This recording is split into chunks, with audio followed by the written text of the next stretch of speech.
Todos los países del mundo en estos momentos están reformando la educación pública. Existen dos razones para ello. La primera es económica. La gente está intentando resolver cómo podemos educar a nuestros niños para que ocupen su lugar en la economía del siglo XXI. ¿Cómo hacemos eso? Si ni siquiera podemos anticipar cómo será la economía al final de la próxima semana, como esta reciente crisis lo está demostrando. ¿Cómo hacemos eso? La segunda razón es cultural. Todos los países del mundo están intentando resolver cómo podemos educar a nuestros niños para que tengan sentido de identidad cultural, para poder legarles los genes culturales de nuestras comunidades y a la vez formar parte del proceso de globalización. ¿Cómo cuadramos ese círculo?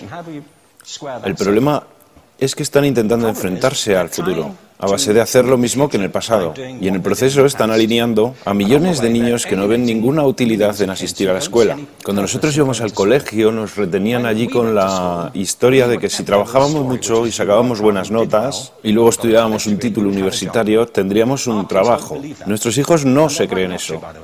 Y hacen bien, por cierto. Es mejor tener una titulación que no tenerla, pero ya no es ninguna garantía. Y especialmente no lo es si el camino hacia ella marginaliza la mayoría de cosas que tú consideras importantes acerca de ti mismo. Hay gente que dice que hay que subir los estándares, que eso sería un avance. Ah, ¿sí? Sí, lo deberíamos hacer. ¿Y por qué ibas a querer rebajarlos?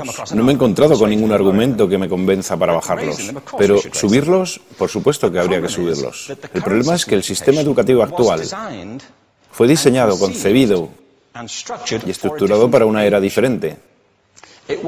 Fue concebido en la cultura intelectual de la Ilustración y en las circunstancias económicas de la Revolución Industrial. Antes de la mitad del siglo XIX no había sistemas educativos públicos.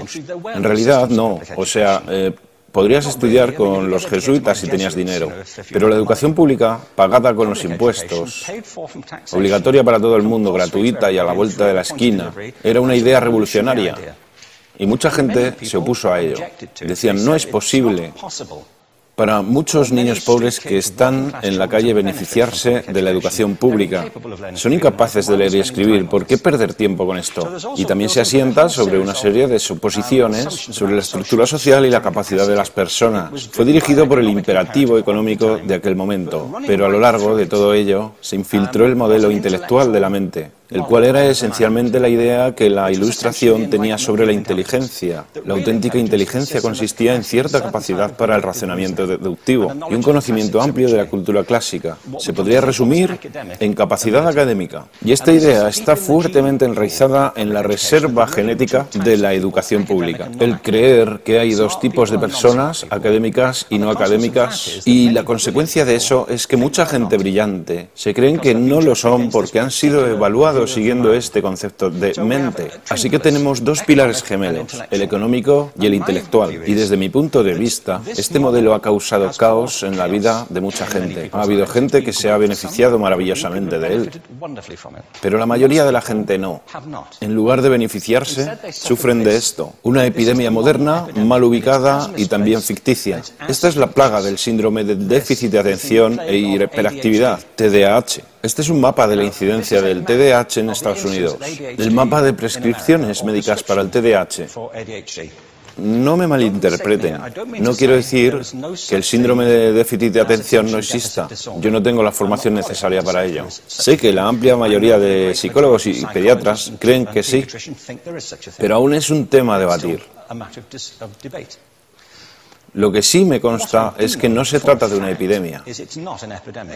Estos niños están siendo medicados tan rutinariamente como a mi generación nos quitaban las amígdalas, por los mismos motivos caprichosos y por la misma razón la moda de la medicina. Nuestros hijos están viviendo en el periodo más intensamente estimulante de la historia de la Tierra. Están siendo acosados con información y les están reclamando su atención desde todos los medios. Los ordenadores, los iPhone, las vallas publicitarias y cientos de canales de televisión.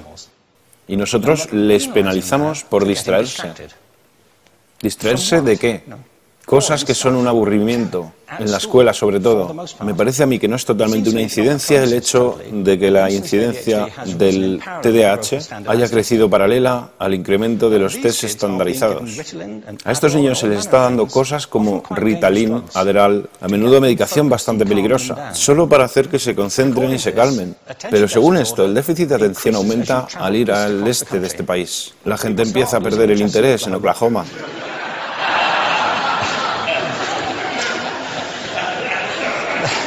Ya casi no pueden pensar en Arkansas. Y para cuando llegan a Washington, lo han perdido completamente. Y hay distintas razones para ello.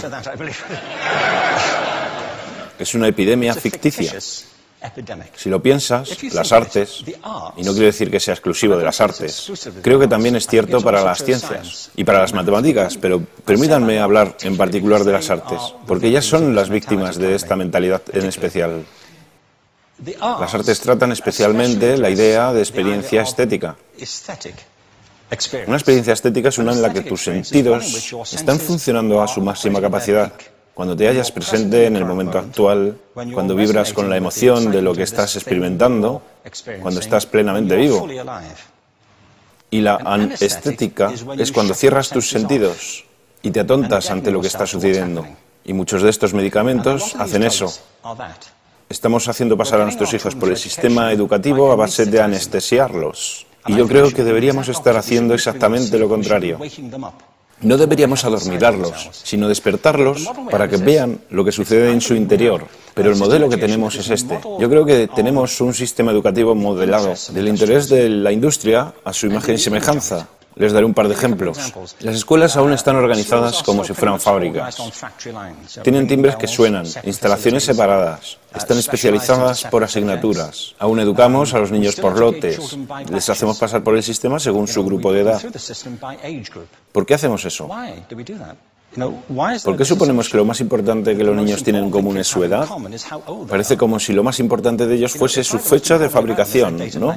Bueno, yo conozco niños que son mucho mejores que otros niños de su edad en distintas disciplinas, o en diferentes momentos del día, o que son mejores en grupos pequeños o en grupos grandes, o que simplemente trabajan mejor solos. Si te interesa el modelo de aprendizaje, no puedes empezar con esta mentalidad de cadena de montaje. Se trata esencialmente de una conformidad. Cuando ves el incremento de los exámenes estandarizados y de los currículos estandarizados, todo se basa en la estandarización. Yo creo que tenemos que ir justamente en la dirección opuesta. Esto es lo que quiero decir cuando hablo de cambiar el paradigma. Hay un estudio estupendo que se ha hecho recientemente acerca del pensamiento divergente. El pensamiento divergente no es lo mismo que la creatividad. Yo defino la creatividad como el proceso de tener ideas originales que tengan valor.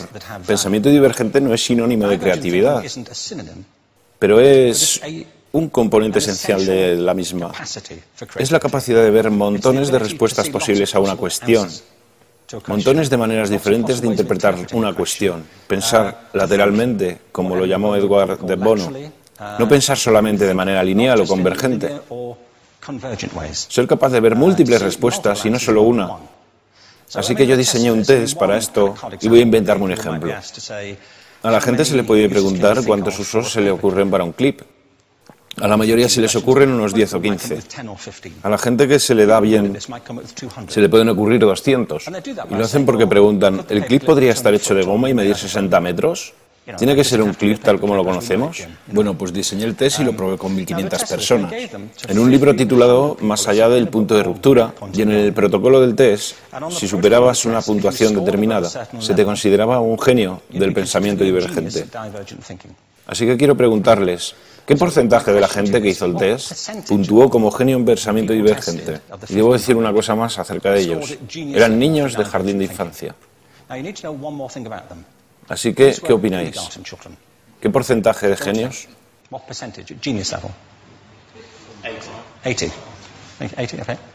98%.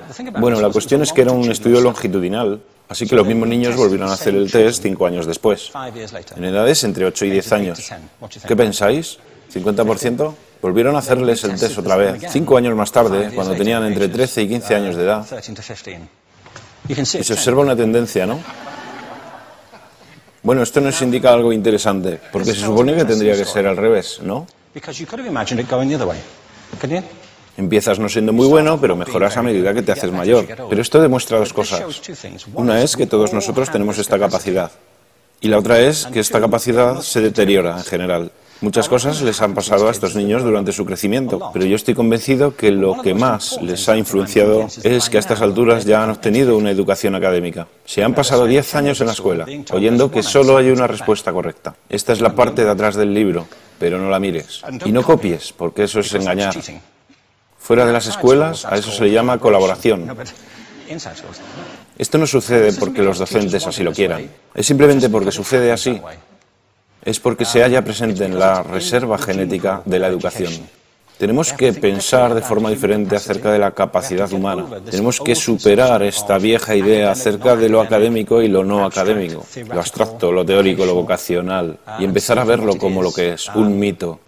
En segundo lugar, tengo que reconocer que la mayor parte de las veces el buen aprendizaje se da en grupos y que la colaboración es lo que alimenta el crecimiento. Si atomizamos a las personas, las separamos y los juzgamos por separado, formamos una especie de desconexión entre ellos y su ambiente de aprendizaje natural. Y en tercer lugar, un asunto importante es la cultura de nuestras instituciones, los hábitos de estas instituciones y los hábitats que ocupan.